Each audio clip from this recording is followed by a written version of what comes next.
The opinions expressed by the host and guest on this program are solely their own and do not represent the views or opinions of Blind United.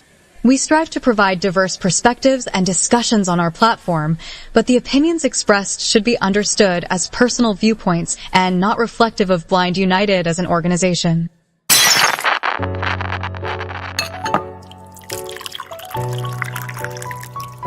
It's time.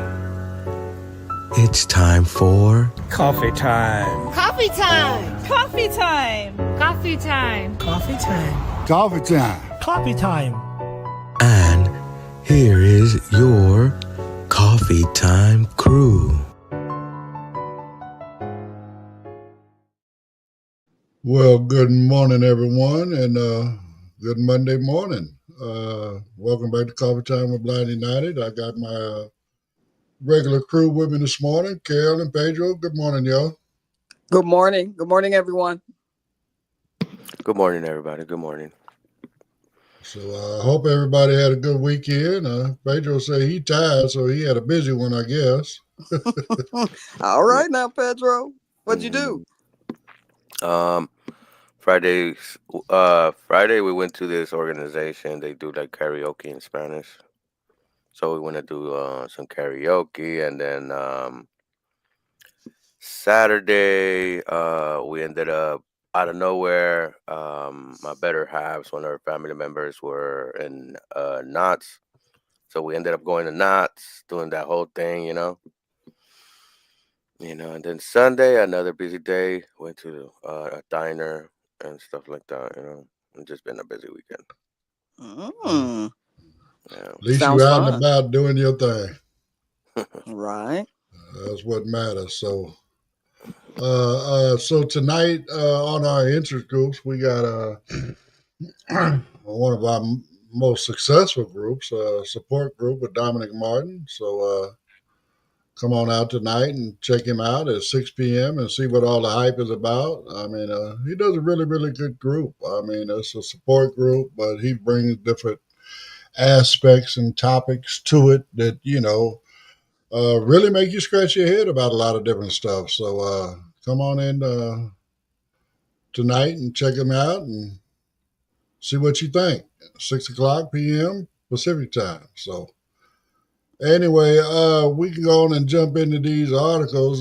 This first one, I mean, we've talked about this before as far as these hedge funds, Wall Street corporate hedge funds, and buying up all the property and stuff like this. So a little bit of advocacy here for you. If you want to get involved, you'll hear about it within the thing. You reach out to your representatives. So anyway, check this out. This is a bill they're trying to get through Congress right now. Today on Coffee Time, we're diving into a pressing issue that hits close to home, literally. Across the country, Wall Street hedge funds are swallowing up single-family homes, pricing out working families, and threatening the foundation of what many consider the American dream, homeownership. But a new piece of legislation could change that trajectory, and it's called the HOPE for Homeownership Act. Co-sponsored by Senator Jeff Merkley and Representative Adam Smith, the HOPE, Humans Over Private Equity, Act aims to stop hedge funds from monopolizing the housing market. Right now, corporate investors own over 700,000 single-family rental homes, and that number is growing fast. In places like Tampa, Charlotte, and Phoenix, hedge funds are making all-cash offers well above asking price. Regular families looking for a place to live can't compete. And if we continue down this road unchecked, it's projected that Wall Street will control 40% of all single-family rentals by 2030. That's not just a statistic, it's a takeover. A takeover of neighborhoods, of communities, and of opportunity. This isn't just about economics. It's about ethics. Companies like Invitation Homes, a major player in this game, have already been fined tens of millions for practices like lying to renters, tacking on junk fees, and illegally withholding security deposits. Even after receiving a $48 million penalty, they managed to purchase 580 homes in a single month. These companies seem to think the rules don't apply to them, and so far, they've mostly been right. That's where the Hope for Homeownership Act steps in. Here's what it proposes. A 15% federal tax penalty on any new single-family home purchases made by hedge funds. The elimination of tax breaks, like depreciation write-offs, that corporations exploit to maximize profits. A $5,000 fine per home if companies refuse to sell back properties to real people, families, not corporations. In other words, this law would send a clear message. Housing is for people, not profit. It's about leveling the playing field so families can afford a home and build a future. It's about closing the door on Wall Street's endless appetite for property and opening the door for more equitable homeownership opportunities. For blind and visually impaired individuals, many of whom already face steep accessibility and affordability barriers in housing, this corporate land grab makes things even harder. We know that safe, stable housing is fundamental to independence, community integration, and dignity. And yet, if hedge funds continue pricing out the most vulnerable, inclusive housing will only become more of a pipe dream. That's why this isn't just a policy issue, it's a civil rights issue. Access to affordable housing must be protected from corporate abuse. The HOPE Act is a first step in reclaiming our neighborhoods and our futures from financial giants who see homes not as communities, but as quarterly profit margins. Now is the time to speak up. Call your senators and representatives. Tell them to support the Hope for Homeownership Act and kick hedge funds out of our housing market for good. Let us know in the comments, have you or someone you know been affected by corporate landlords or blocked from buying a home? We want to hear your story. Now back to the Coffee Time crew for their thoughts.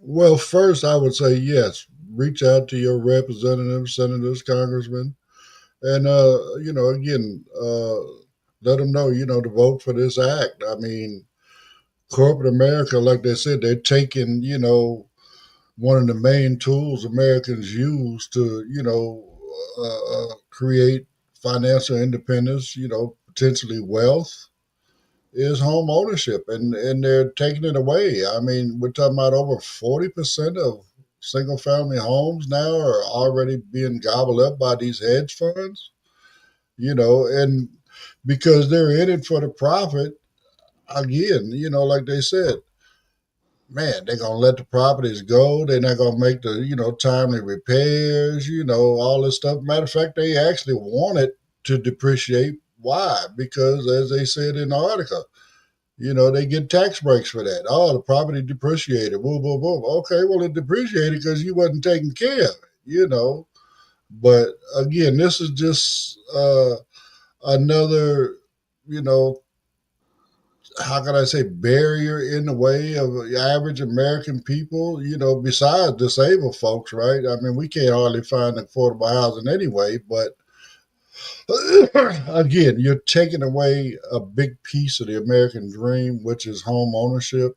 So again, I say reach out to your representative, let them know to vote for the Hope Act, and maybe we can put a dent in what corporate America is trying to take away from us. So anyway, what you got, Carol? I agree wholeheartedly. Let your voice be heard, because everyone wants a safe place to reside. And home ownership is just one of those dreams that a lot of people desire.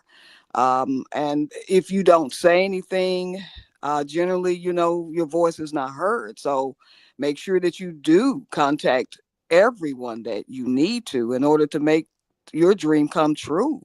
Because people are just, they're trying, the corporate they're buying things up, and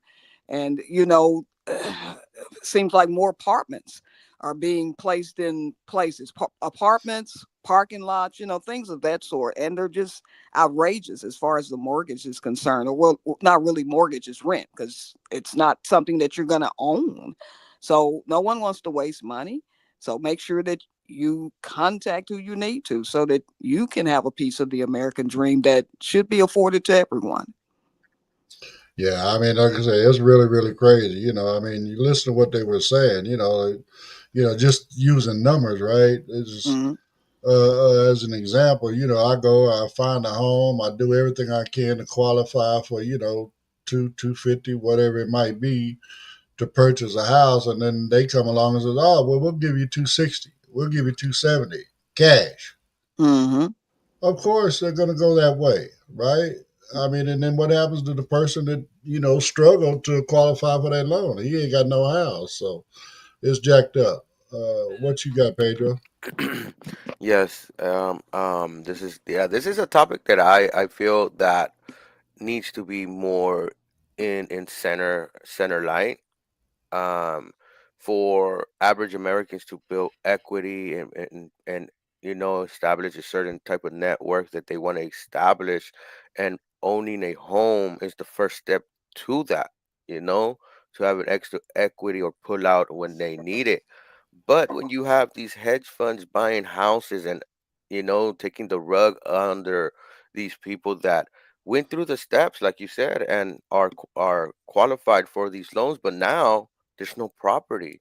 Now you have a new person you have to kind of struggle with. Before you had other people that wanted to buy homes, but now you have these hedge funds, and then there was a problem with the home flippers too. You know,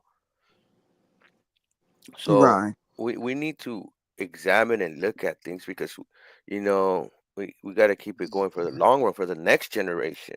The like millennials are owning less property, and now Gen Z is coming out and they're owning less property too. And you see how they're saying by 2030 they're gonna own 42%. That's almost basically half of the market. And what is that all gonna be? Rental homes. Agree.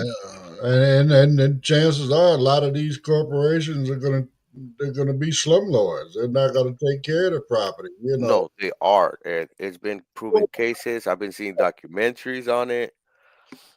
Well, and that's why I made the point. But again, and I say most because I don't want Yes. to in each and every one of them. But I do know that it happens. I've seen it happen. So. But I mean, imagine, okay, so I'm trying to sell my house, right? And I got it on the market, let's say for 300. I'm getting these phone calls. I mean, they literally have armies of people that are making phone calls, cold Yes. every day. You know what Mm-hmm. I'm saying? You want to sell your house? Do you know of any other properties? Woo, woo, woo, Yes.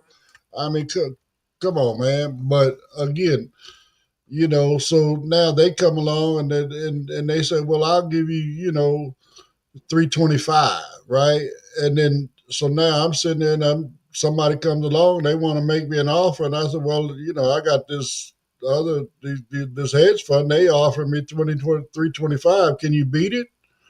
Of course they can't beat it. You know what I'm saying? I mean, again, $25,000 to a hedge fund ain't nothing, but 25,000 to an average working person, that is a lot of money. You know what I'm saying? So, I mean, again, so it ends up, you know, greed, whatever. People go for the bigger payday. I mean, I can't be mad at the homeowner for selling to the higher payday unless you really are, civilly conscious and realize that, no, I'm selling this house to a hedge fund that ain't going to treat nobody right. Let me sell this to somebody that's going to have pride and ownership, you know, and take care of this property and keep this property up. This is where I raised my family. I want to see this house, thrive and survive, but it doesn't always work out that way, and that's another thing. A lot of these companies, they take these houses off the market and turn them into Airbnbs. You know what I'm saying? So now they're weekend homes, vacation homes for people. You know what I'm saying? You got, you know, neighborhoods now where you just got people coming in and just staying there for a week or a weekend or a couple weeks, whatever. They don't care about your neighborhood, whatever. They just there to use that house, and you know what I'm saying? They're not going to have the same respect for your neighborhood as you do. And needless to say, again, the corporate owners, they're gonna maintain that property good enough to keep it in the mix. You know what I'm saying? I mean, I went to Airbnbs where there was all kind of problems in place. You know what I'm saying? I mean, to the point to where, you know what, let me take pictures of this stuff because I don't want you coming back on me talking about I did this. You You're know, right. You're so, right. so And you, just to echo what you were saying, I get my house is. I'm not trying to sell my home. Don't get me wrong, but I get at least 3 phone calls a week where someone is calling, trying to give me an offer. Buy. You know, do you want to sell? Why would I leave a place where there's no mortgage to start all over again? No way. You know, but you know, the calls do not stop. No matter how you try to block them or say that they're junk or what have you, they're people, you know, these corporations are just out there to exactly do what you all are saying. You know, they're trying to just take money, not make any repairs or turn them into Airbnbs. It's all about the money. And a lot of uh, these individuals do not want to sell. But sometimes when you're needing money, people just relinquish their livelihoods trying to find something better, and it's really nothing better than home ownership. well, and let me go here. You're lucky. You talking about 3 a week. I get 3 a day. Oh wow. You know, I mean, again, it's just outrageous the way these folks come at us. You know, Yeah. Monica says good morning to everyone. So good morning, Monica. Morning. Good morning, baby. And You know, so I mean, but again, it's just again they're going to do away with. I mean, neighborhoods are not the same as they were when I was growing up. You know, already. You know, I mean, I knew everybody in my neighborhood. I knew, Mm-hmm. you know, the mothers, cousins, sisters, brothers, you know, whatever, second cousins. like a sense of community. Yeah, Oh it was a yeah, community. You know what I'm definitely. saying? We watched out for each other. I mean, Mm-hmm. Hmm. you know, it may not be to that level anymore, but you see it. You know, I mean, well, I used to be able to see it. You know, you ride up and down the street, you could almost tell who owned their home and who rented their home. That's You right. know, because those that owned their home, they had pride and ownership. You know, and they kept their yards manicured and clean and, you know, well cut and all this kind of stuff. You know, you see them on the weekends out there doing little minor repairs and stuff like that. And, you know, then you drive by the house 2 houses down and they got 2 or 3 cars up in the front yard. The grass done ain't been watered in 3 years, so it's really nothing but dirt. You know what I'm saying? You got paint peeling off the eaves of the house and, you know, chipped up stucco and all different kind of stuff, you know. Right.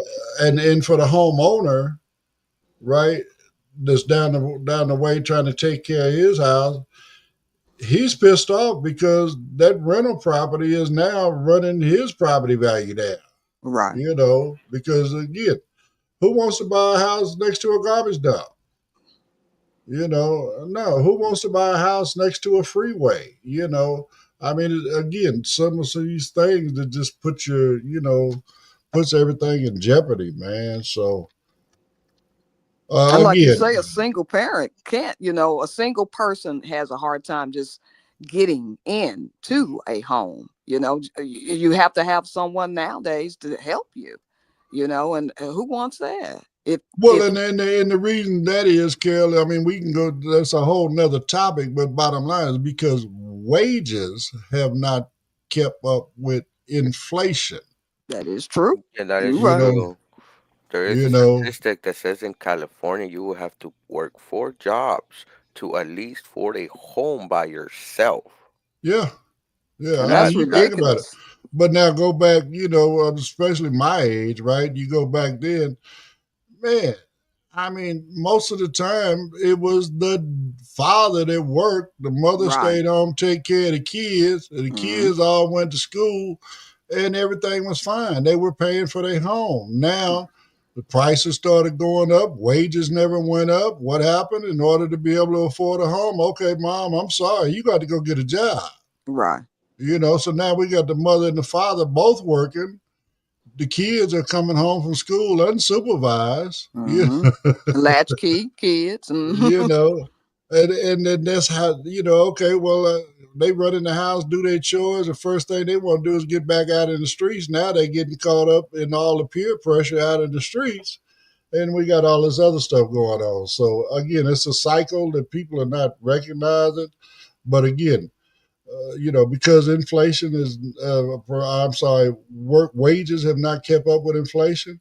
They're making it extremely impossible for people to buy homes. And now you got corporate America coming in, buying up all the homes, running the prices of the homes up even higher. Right. Because, their bankroll is unlimited. Ours is not, so we had to deal with that. So anyway, that's the article for the home ownership. Again, reach out to your representative, let them know, vote for that HOPE Act, and maybe we can put an end to some of this stuff. So I'm gonna let you get into to the promos, Pedro.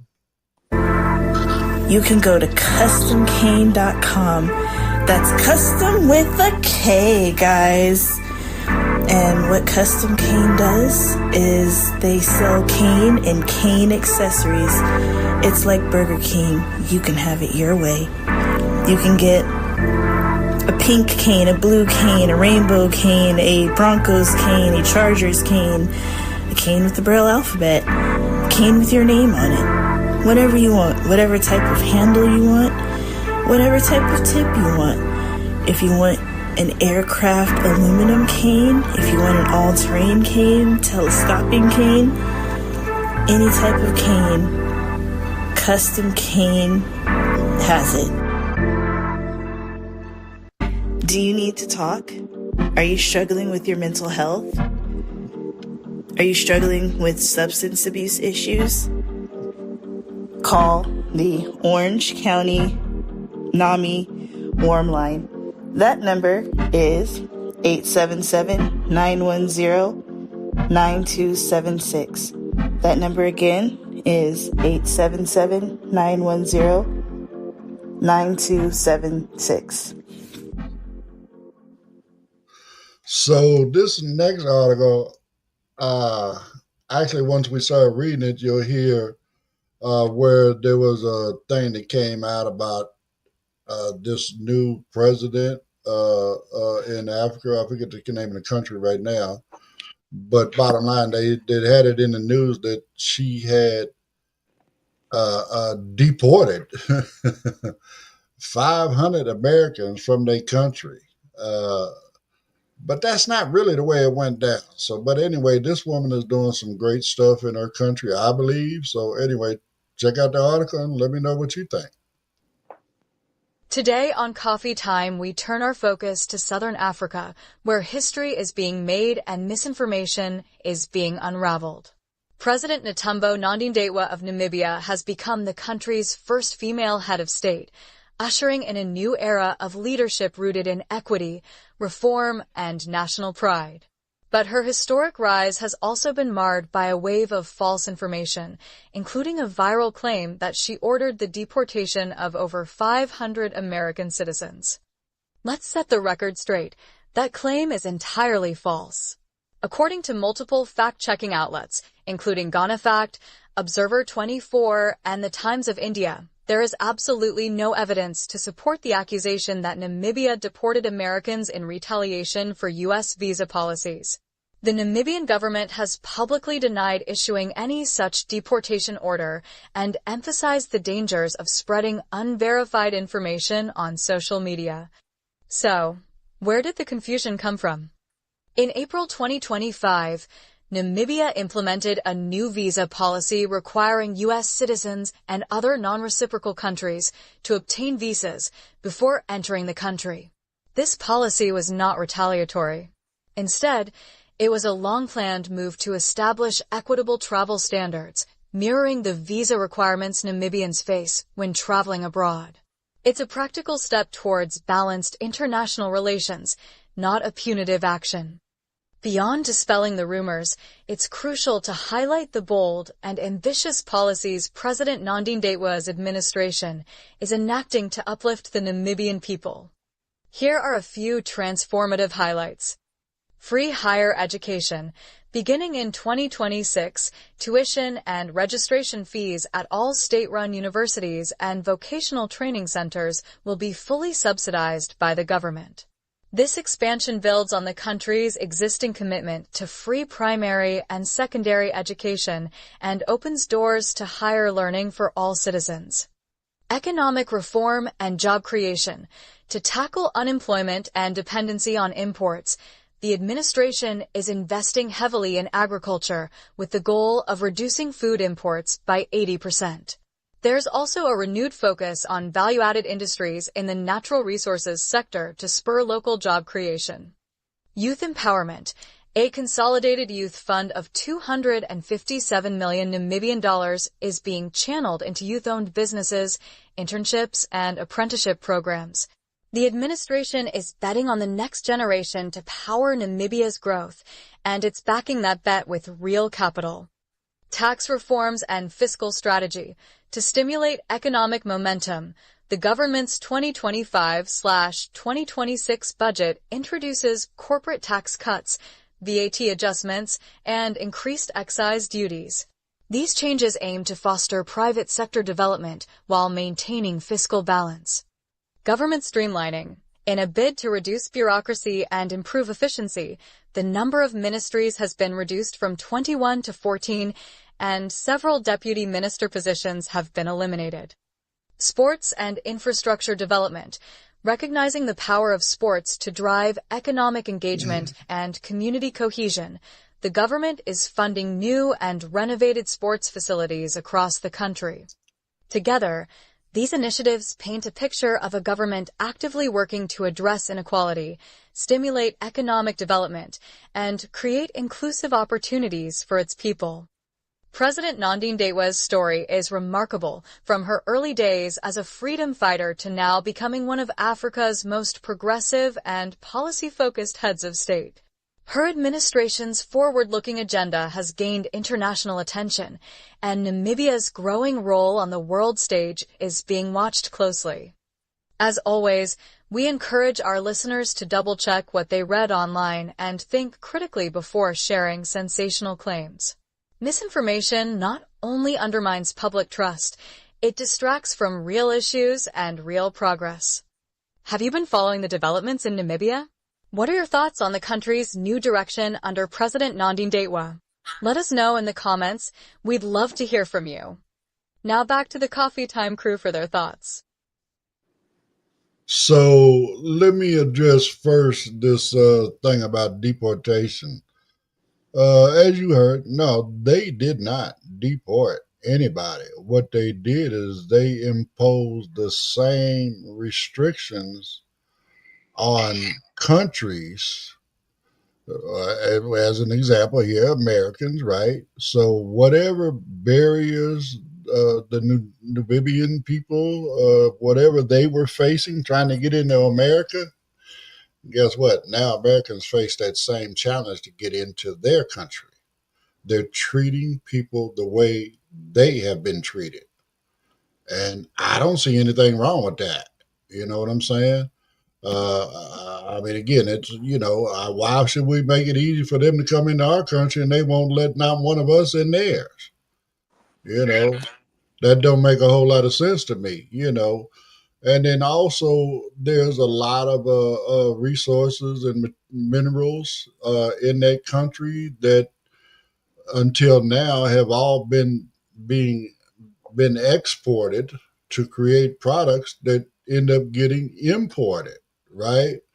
So when you hear them talking about the financial corporate taxes and all that stuff, they're actually encouraging those companies that are, mining or whatever they're doing for those resources and minerals to now start building there rather than exporting the minerals and then turn around and have to import the product. You know what I'm saying? So they're making investments in their country that way. My understanding is, again, the article that caught my headline was about the deportation thing. But once I got into, the story I read, man, I don't see nothing wrong with this woman is doing. I mean, look at, she done made school free for everybody. Okay. I mean, you're talking about, primary and secondary. Come on, man. You get to go to college for free. Man, who wouldn't want that, right? So again, I don't see anything she's doing. My understanding is they've now discovered oil on their land as well. So now they're going to become a producer of oil. So and she's not trying to pull the oil out the ground and put it in a tanker and send it off to somebody else. She wants to build refineries there. All of that, she wants that country to be self-contained, and I can't be mad at her. So anyway, that's what I got on it. For me, I mean, I just say, wow, you know, what the world would have been. I understand what's going on right now, but what could have been if we had a woman there um, that had ran. But anyway, um, just containing everything exactly where they are. I just imagine what America could have been if we had changes here. So that's basically all I'm going to say. And people can read between the lines as they want to, but I wonder what would have happened. Well, I mean, again, and again, just to bring it around, like Trump calls himself putting tariffs on people that are treating us wrong, right? Right. Well, so she's doing the opposite. The opposite. You know what I'm saying? Well, no, rather than, export all this stuff, let's just build it here. And in that way, we're exporting the final product and not just the materials to make the products. She's bringing that money back home. She's bringing that manufacturing back home, which, if you listen to Trump, that's what he calls himself trying to do. But again, you can't build whatever kind of factory, a chip factory, a button factory, a zipper factory, in the blink of an eye. I mean, it's going to take a minute. So none of this stuff is going to just automatically adjust or automatically magically happen, like he thinks it will. But again, I'm not mad at her. So what you think about it, Pedro? Yeah. You said a question. Who wouldn't like that? Who wouldn't like secondary education? Right. And I tell you, the U.S. government don't want that. There was Joe Manchin that did not want that. Uh, Kristen Sinema, she didn't want that, and the whole Republican Party did not want that.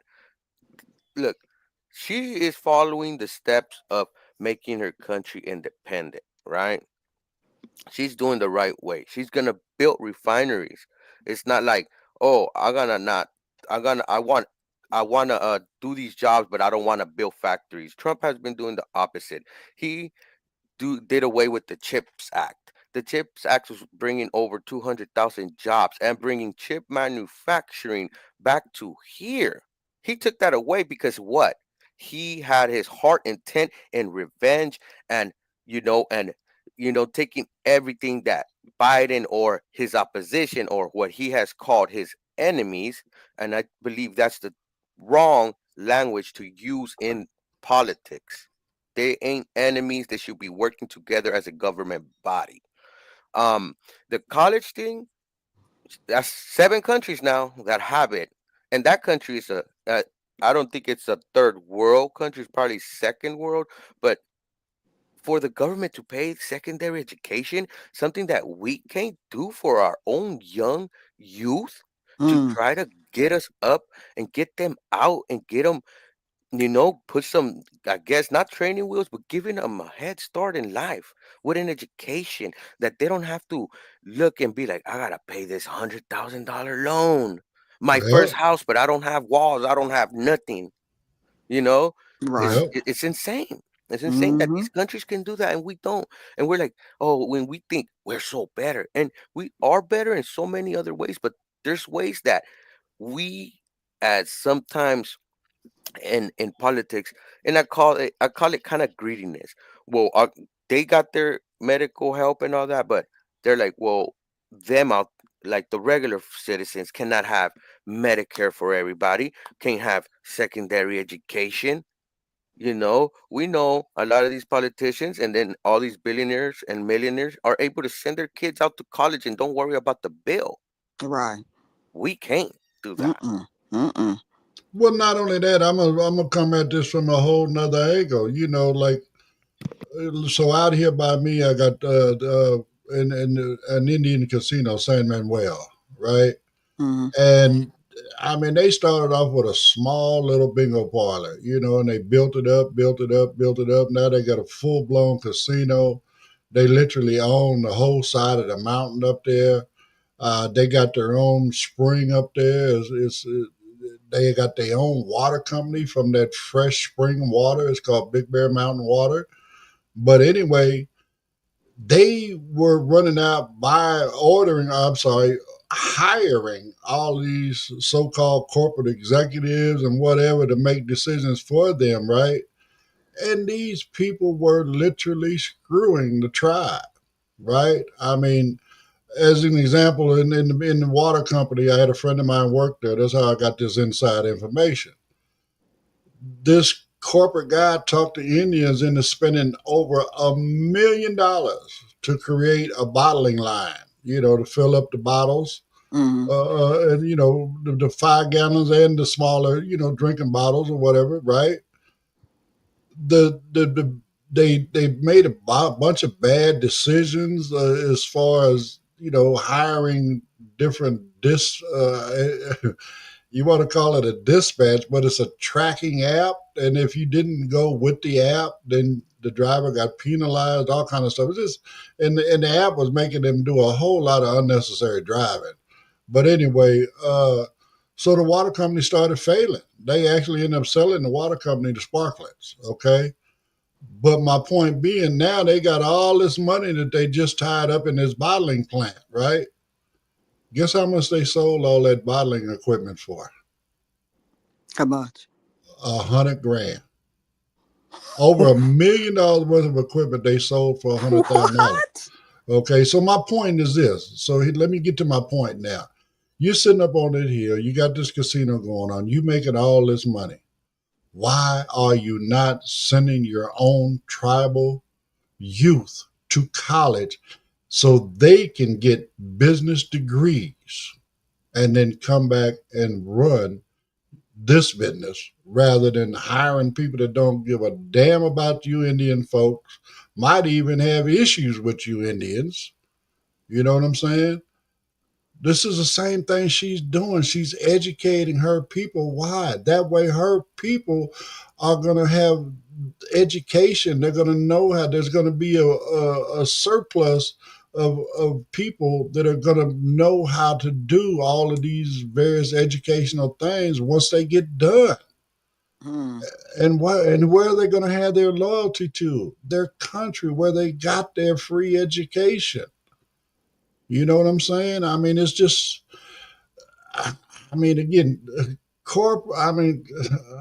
capitalistic society is one thing, but capitalistic greed, it just kills it all. I mean, it makes it all really, really bad for everybody. So it's like the old saying, you take care of home first. So anyway, I'm not mad at her. I wish, like Pedro said, who wouldn't want it? Of course, everybody working would love to have free education, but of course, like you said, the government don't want it. You know what I'm saying? They got a whole lot of student loans, government-backed student loans. Where I mean, I know people that been out of college 30 years and they still got student loans they paying off. Right. That's why a lot of them stay in school. The longer you're in school, you don't have to pay until you get out of school. Yeah, but eventually you're gonna have to pay it, whether you go to work or not. Right. You're right. So again, it's just it's really, really bad. And then we sitting there talking about we can't even afford to give them junior college. We come on, man, this is crazy. We're the richest country on the planet. Well, I don't know. Our credit rating got bumped down. We're no longer AAA.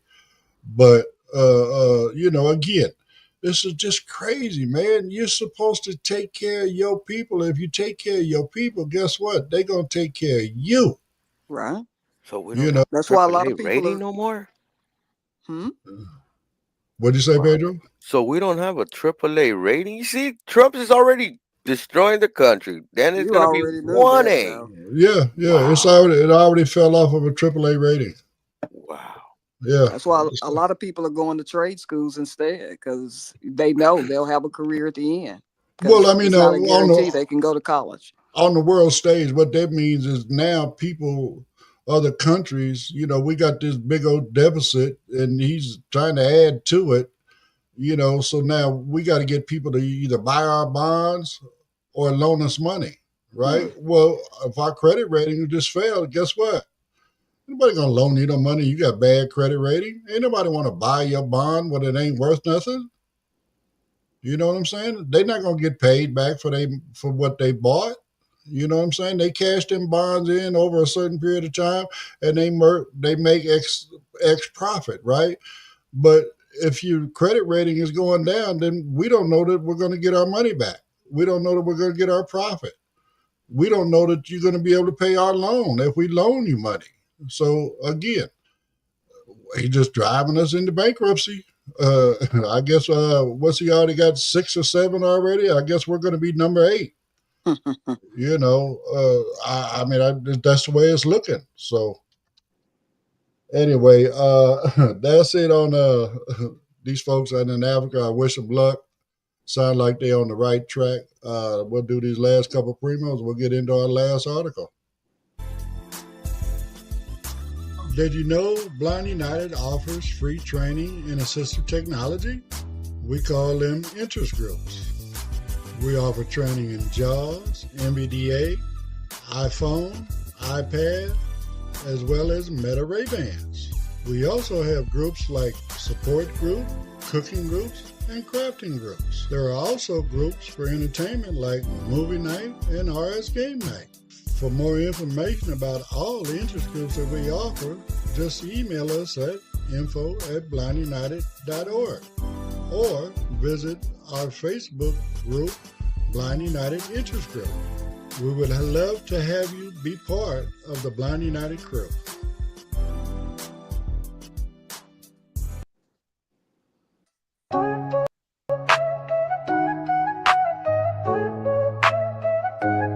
June 21st, got a vibe so right. Come through the service and a day tonight. It's Blind United, yeah, we're bringing the flair. Crafts and colors floating in the air. Jewels that shine, lotion so smooth. Mosaics, baked goods, handmade grooves. You don't wanna miss this artful affair. Blind made magic, love everywhere. Jewel that shine, lotion so smooth. Mosaics, baked goods, handmade grooves. You don't wanna miss this artful affair. Blind made magic, love everywhere. You want a table, just 25 bucks. Bring your vision, your craft, your luck.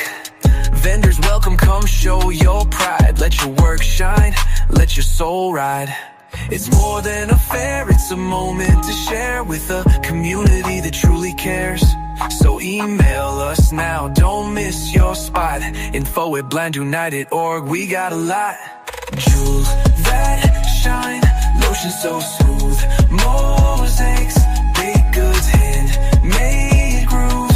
You don't wanna miss this artful affair. Blind made magic, love everywhere. So come vibe with the crew, enjoy the day. Blind United has got it set our way. June 21st, bring your smile and light. Art and love, yeah, we'll shine so bright.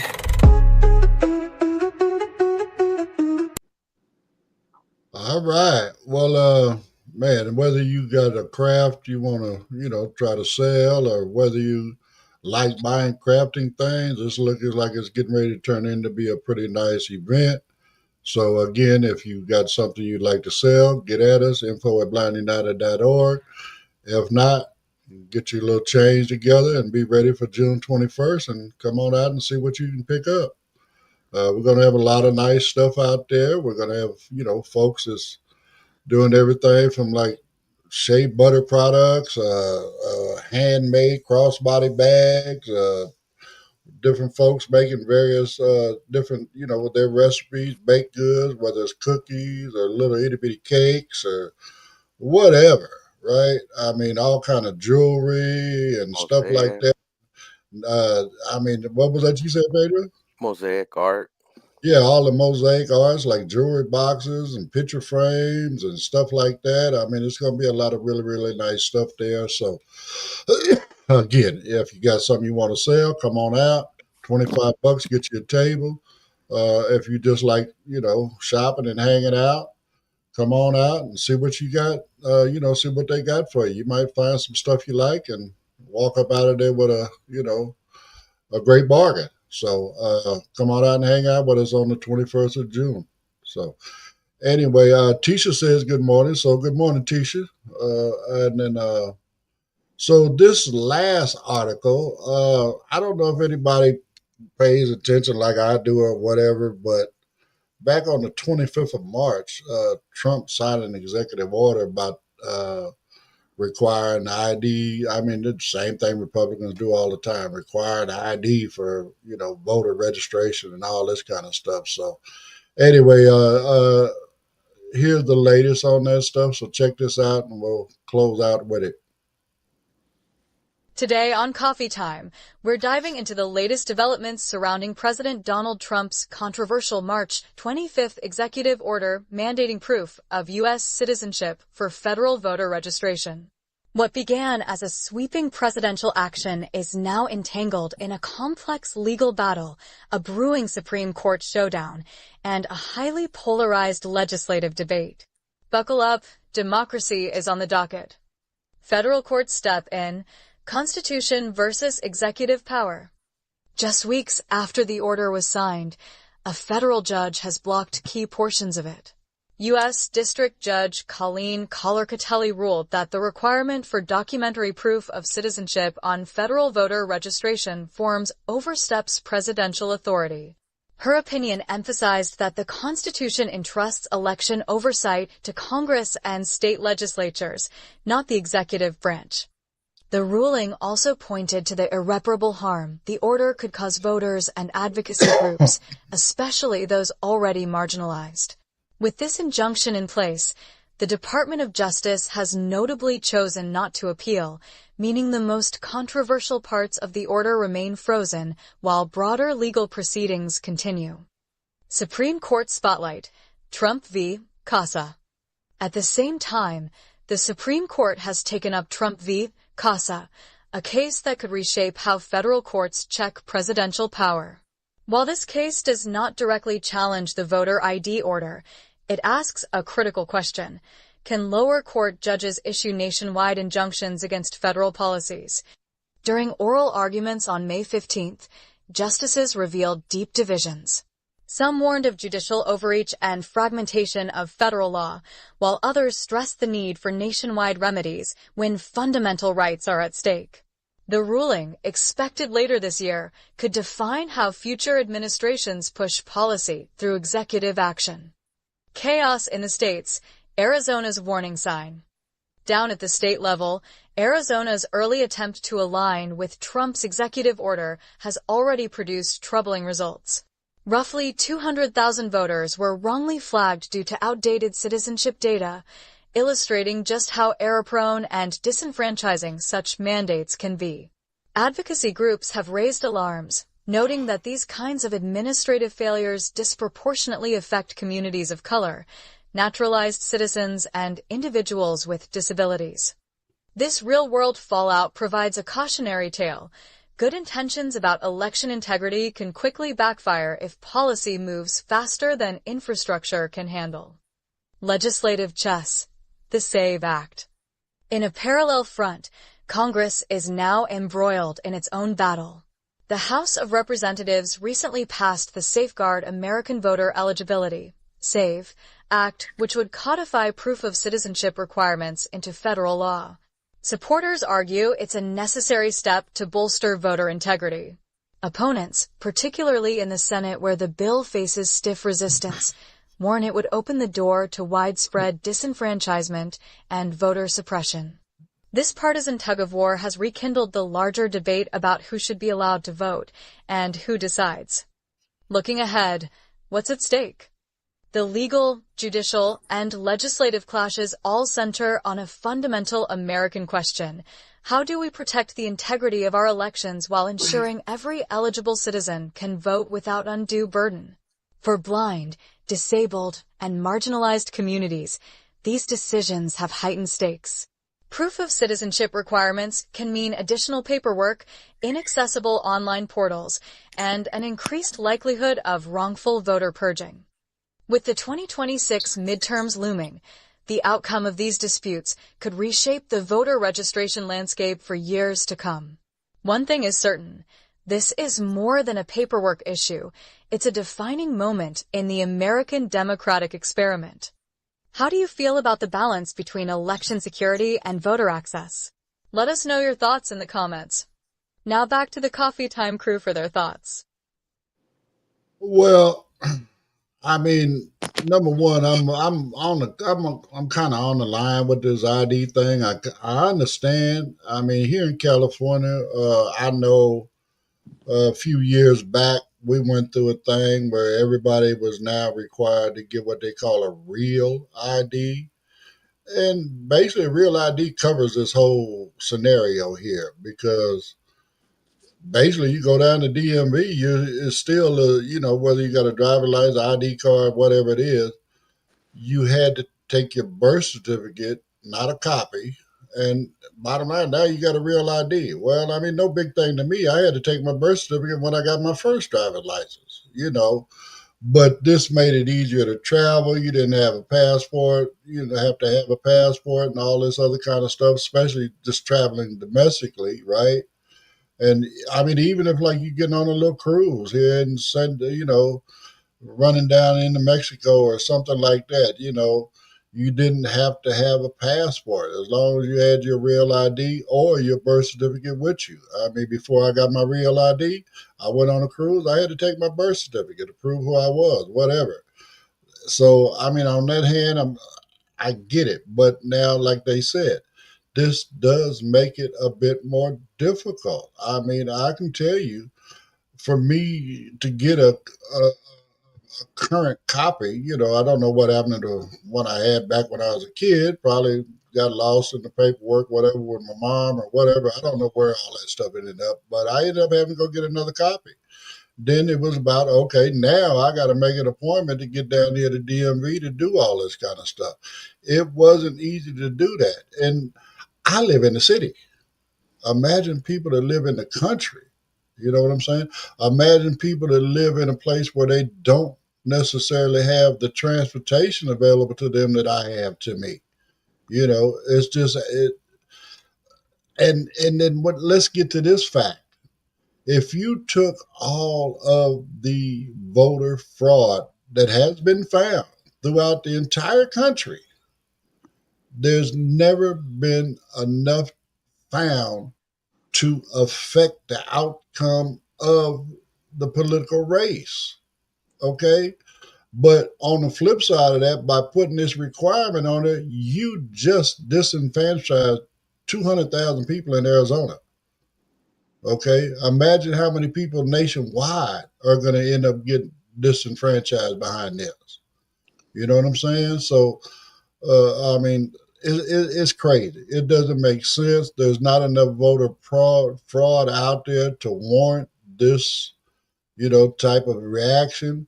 It's just, certain people in the political system, they want fewer people to be able to vote because they feel the least amount of people voting, the better chance they have of winning. And that's all this boils down to. They got nothing else that they can point to prove that this is something that truly needs to be done. So again, political action, vote against the SAVE Act. Because the SAVE Act, if you vote yes, then you're saying you want everybody to have to provide this ID or have to jump through these hoops in order to vote, prove their citizenship in order to be vote. Again, if you're here in the country, you're legal, You have the right to vote. When you register, they let you know. It ain't like you just get to vote right off the top just because you registered. No, they're going to check you. Even if you went in and did a provisional ballot, you know, and voted, that ballot gets held until they verify that you're a legal citizen. So what's the problem? I don't see it. So anyway, that's what I got, Carol. For me, I think about three categories. I think about the low income, I think about the disabled community, and I think about the elderly community. A lot of people, um, they might have been born in a different state, and trying to get an original birth certificate is difficult. Then you got transportation. Then a lot of individuals, they're rezoning their community. So if they don't early vote, then you've got to figure out a polling place to go to. And it just makes it more difficult to where they don't want you to vote, and a lot of people are just deterred because of those stipulations, to where it's like, well, I can't do it. I can't get there. I'm not getting the information I need to get a real ID. So I just won't vote this time. And that's what they're counting on, because like you were saying, the less people that vote, the more chances they have of winning. And I think that's just really sad, because if you're here, and like you say, there are documentation showing that an individual is registered, they're going to let you know when you show up. So what's the deal? Just let me do my duty and go home. It should be that simple. Yeah, I just think it should be that simple, but it's just so sad that in this day and age, our honest right to vote is just being challenged. And I think and that's sad. and something that wasn't discussed in there, but an aspect of this is, imagine that you're a female, a woman, right? That's Your married that your name was, and your your maiden name name is changed. Smith, and now you go get married to somebody whose name is Johnson, and then you show up over there with an ID that says Johnson, and your birth certificate says Smith. Guess what? You Right. just lost your ability to vote. To vote. That's right.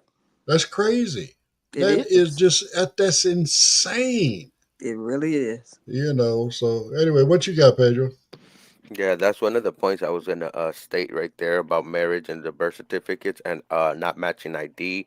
I know now they tell you to bring form of identification. It could be your old ID, two bills that come to your address, and your birth certificate. Um, I gotta go get mine. Talking about it too. Uh, but excuse me. These are tactics, and the right has known for these tactics. They got several tactics, and this is one of them that they've been shouting for. And other ones, they get into court battles with zoning and setting the lines and stuff, the district lines, and you know and stuff like that. So it's different, so many different tactics, and we've been seeing it a lot more with this new administration. It's been out and blatant, like out and like with no shame. Um, Before, they would do it like in the smoky room back somewhere, somewhere in the back, but now it's kind of blatantly in front of you, and you like Carol say, you disinf oh my God, I'm stuck on the word, but And Misinformation. and franchises. there you go, Carol, Okay, thank you. disenfranchising. Yes, Disenfranchises. yes, Okay. these individuals, and making it harder for them to go vote and do their civic duty. And look, if they really wanted us to vote, they would have been pushing for a federal holiday across the whole nation so we can do our civil duty. Well, I mean, again, they've been on this, this, like you say, trying to ride this pony for a long time, right? Mm-hmm. To the point to where, again, they started all of these tactics, started changing a lot of this stuff at after the 2020 election. When he lost, they went to work. They started trying to change things down on the local level. and the various states and all this stuff. They did everything they could to get all of their allies elected into these state positions, like Secretary of State, where they's in charge of the voting and so on and so forth. And then they look what they did down there in Georgia. They can just hold a ballot for this most asinine reason. You know what I'm saying? So again, they're just trying to take away our democracy. They want it to be run the way they want it to be run. And they really don't care about nobody but themselves. They just want to stay in party, stay in power, so they can continue to do what we've been seeing for the last 3 months. I mean, come on, man. The man just got in office on the 20th of January. I mean, February, March, April, we're in May. We're going almost 4 months now. And this stuff is a disaster. It really is. Yes, it is. And even according to him, in 2020, he didn't lose. So it's just crazy. Well, I mean, he admitted it, once in the cover of darkness, like Pedro say, back in a smoky room. But again, any other time, they stole it from me. They did this, they did that, they did this. I mean, now he's biggest crybaby ever. That's the biggest crybaby ever. Have all these people recounting all of these votes that everybody, took out the time to do, and now the machines don't work, or it's this or it's that. I mean, hey, concede, dude, and go on. Look at what they did to that judge in North Carolina that got voted into the federal court system, the Supreme Court system back there. They tried to disenfranchise over 65,000 people after a recount. It still proved that she won. So then what they do now, they want to go and try to disenfranchise people, military people, okay? Not just military, but people that are working out of the country, whatever, right? They wanted to disenfranchise these people and make their votes null and valid just so they could hold on to that one Supreme Court seat, right? They lost. Crazy. It's over with. She's a judge now. They lost, just like they losing everything else. Just like the Supreme Court told them the other day when they were in there for oral arguments on this other stuff. You're losing everywhere you go. Right. You're losing. Why don't you guys stop? But they don't want to stop. They're going to keep pushing. And they keep, spewing these lies. You saw Trump, the president, sit down in an interview and he says, y'all saw the courts. They were on my side. 0-9, 0-9. Yeah. But they were against you.